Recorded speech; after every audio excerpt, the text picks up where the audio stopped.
So my name is Whitney Fowler. I'm an AmeriCorps service member with the Giving Gardens. And today I want to talk to you about the one and only pesticide that we use at the Giving Gardens. So it's called BT, stands for Bacillus thuringiensis, and it's a naturally occurring bacteria that kills caterpillars on brassica plants. So this includes plants like kale, collards, broccoli, etc. And what you'll see in a lot of gardens is these holes here, and this is caterpillar damage. And so when you apply this BT onto the plants, the caterpillars then consume the BT, the bacteria, when they eat the plant, and then it kills them. So it prevents this damage that you see here. The BT is not toxic to humans or other animals. It is only toxic to caterpillars. So it's safe to consume brassica plants, leaves that have been sprayed with BT.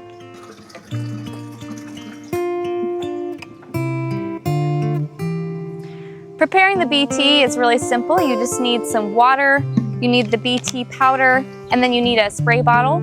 So this is a really fancy spray bottle. It's a Venus brand. I believe it's made in Sweden. So this is really nice because it has this little pump trigger. Instead of having to manually spray each time, you just press it and then it actually sprays. I'll show you that in a minute. So for a normal size spray bottle, this one's a little bigger. For a normal one, you would do 2 teaspoons of the powder for the bottle. I'll put this cap back on. Give it a good shake. And now we're ready to spray BT on our plants. So head over with me to the brassica patch. Gotta pump this up first. Now it's ready to apply. So I just spray this. I just mist it across the plants like this.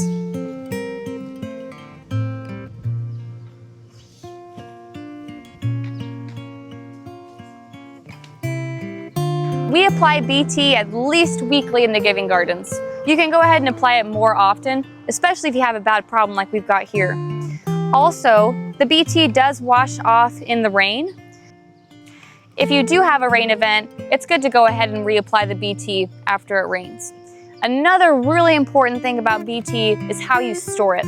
BT cannot survive in hot conditions. So you want to make sure that you keep the powder in the freezer, or at least the fridge, and that you keep your bottles of BT in the fridge. So if you're out in the garden and you use the BT, make sure that if you're gonna leave it there for a while, keep it in the shade to keep it cool until you can get it back in the fridge. And you can see on this collard leaf that you actually have a little caterpillar that's eaten the leaf. So these plants look pretty bad. And this is what happens after we didn't spray BT for even just a couple weeks. So it's really important that you stay on top of the application. One of our volunteers just asked me where we get our BT powder. We buy it from Johnny's Selected Seeds like we do a lot of our other tools, supplies, and equipment. BT is how we ensure an abundant harvest of kale and collards and other brassica plants at the Giving Gardens. So hope this helps you take care of those pesky caterpillars. And thanks for watching.